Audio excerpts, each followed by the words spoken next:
নমস্কার বন্ধুরা, সবাইকে জানাই শুভ সকাল। আজকে জলখাবারের জন্য একটি পুষ্টিকর রেসিপি বানাচ্ছি, সেটির নাম হচ্ছে ইডলি। ইডলি কিভাবে বানাতে হয় পুরো ভিডিওটা দেখবে, পুরোটাতে পেয়ে যাবে। ইডলির জন্য কি নিয়েছি প্রথমে বলে দিই তাহলে। 1 কেজি ভাতের চাল নিয়েছি আর 250 গ্রাম সাদা বিরির ডাল নিয়েছি। ভাতের চাল আর বিরির ডাল রাতের বেলায় ভিজিয়ে রেখে দিয়েছিলাম, সকালবেলায় এটি মিক্সিতে পেস্ট করব।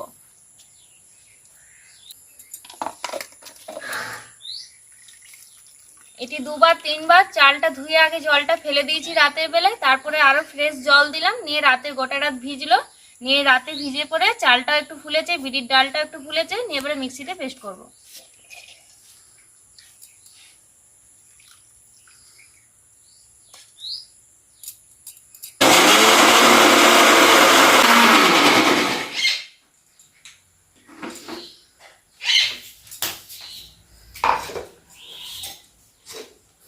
দেখো কত সুন্দর মিহিভাবে হয়েছে পেস্টটা। ভালোভাবে পেস্টটা কিন্তু করতে হবে, দানা দানা হলে ইডলিটা খেলে মুখে লাগবে, সেজন্য পেস্টটা ভালো করে করতে হবে।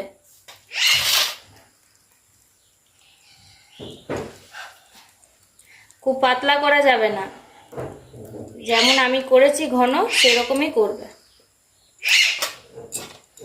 এই চাল আর ডালটা এরকম ভাবে পেস্ট করে নেব।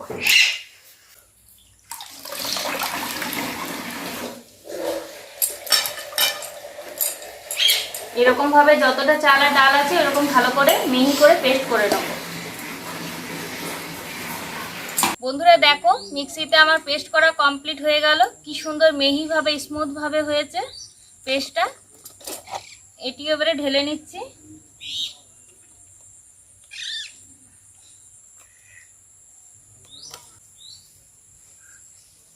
বন্ধুরা বলে দিই, ইডলিটার সাথে সাম্বার চাই। সাম্বারটার জন্য নিয়েছি 200 গ্রামের মতো বুটের ডাল। বুটের ডালটা কি করেছি, আগে শুকনো তাওয়াতে ভেজে নিয়েছি, তারপরে জল দিয়ে রেখে দিয়েছিলাম, সেটা মিক্সিতে পেস্ট করছি।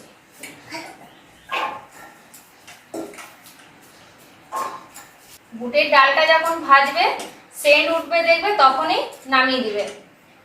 বুটের ডালটা একটু জল দিয়ে দিলাম, এবারে পেস্ট করে নিচ্ছি।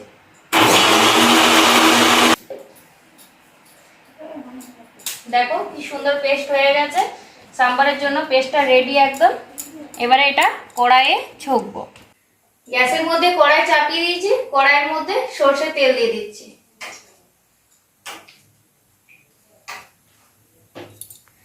ফড়ং হিসাবে দেবো কালো সরষে দুটি, 4টে শুকনো লঙ্কা আর কটা কারি পাতা।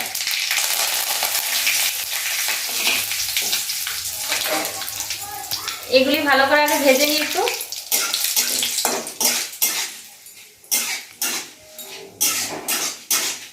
শুকনো লঙ্কা সেন উঠছে, ভাজা হয়ে গেছে।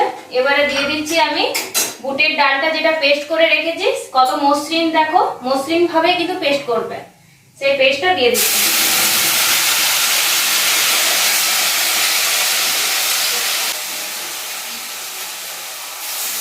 কি সুন্দর সেন্টটা উঠছে।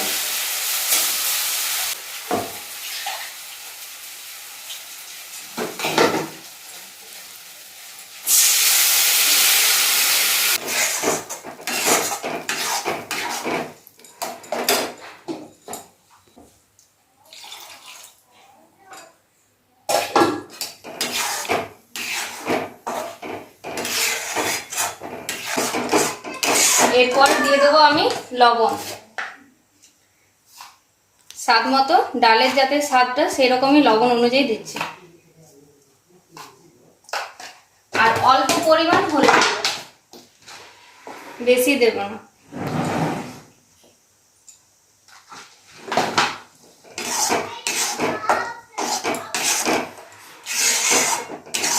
সাম্বারটা দেখো ফুটছে, তার মানে আমার রেডি। এবারে গ্যাসটা অফ করে দেবো। এবারে ইডলিগুলো বানিয়ে নেবো। সাম্বারটা রেডি করে রেখে দিলাম, তারপরে ইডলিগুলো বানাবো। চাল আর ডালের মিশ্রণটা 5 ঘন্টার মতো রেস্টে রেখে দিয়েছিলাম। এরপরে খুলে দেখছি কেমন হয়েছে। দেখো বিরির ডাল দেওয়াতে বেশ ফুলেছে, কি সুন্দর হয়েছে।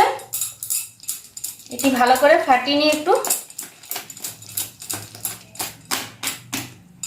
তোমরা প্রথমে ট্রাই করলে কম পরিমাণে করে দেখবে, অল্প পরিমাণ করে দেখবে, তারপরে নেক্সট বারে তখন বেশি করে করবে।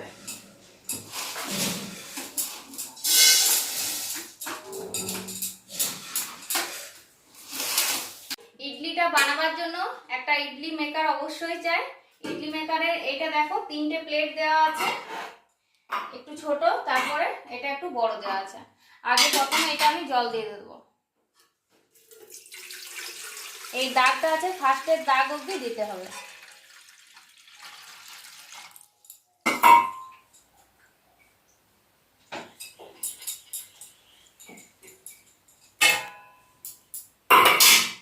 দেখো এরকম ভাবে, যদি কাপড় সুতির কাপড়ে বুলাতে যাও সেটা তো করতে পারো। এরপরে আমি একটু একটু করে দিয়ে দেবো।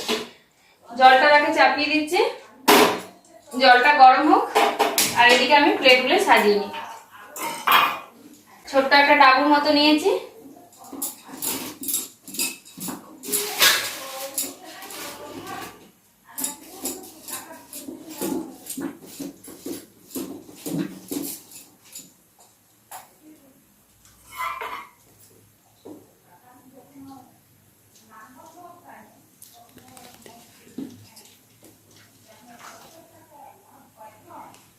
জলটা গরম হয়ে গেছে। এরপরে একটি একটি করে প্লেট আমি দিয়ে দেবো। ফার্স্টের প্লেটটা একটু ছোট হয়, ফার্স্টেরটা দিয়ে দিলাম।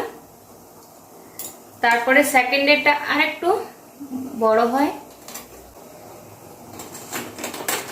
ভালো করে বসিয়ে দিলাম। এরপরে ঢাকাটা দিয়ে দিচ্ছি। এটি এবারে 5-6 মিনিট পর নামিয়ে দেখব। খুলে দেখি হয়েছে নাকি। এই দেখো কত সুন্দর হয়েছে, ফুলেওছে। একটি একটি প্লেট এবারে নামিয়ে দিই।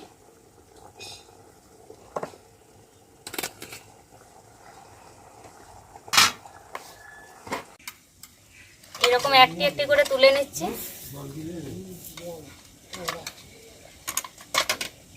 দেখো কি সুন্দর ডুবো ডুবো হয়েছে।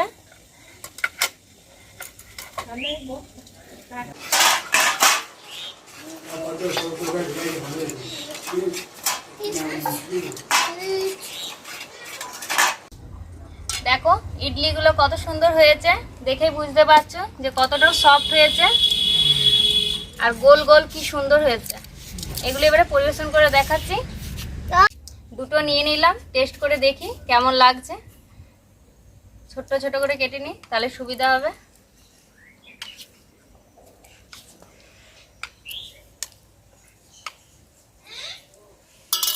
সাম্বারটা নিয়ে নিই।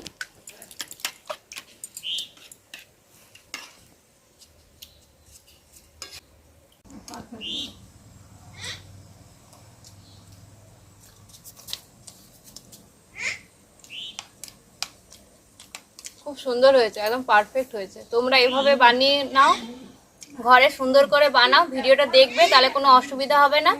আমার চ্যানেলটি যদি ভালো লেগে থাকে তাহলে অবশ্যই সাবস্ক্রাইব করবে, লাইক করবে, কমেন্ট করবে, আর বন্ধুদেরকে শেয়ার করবে।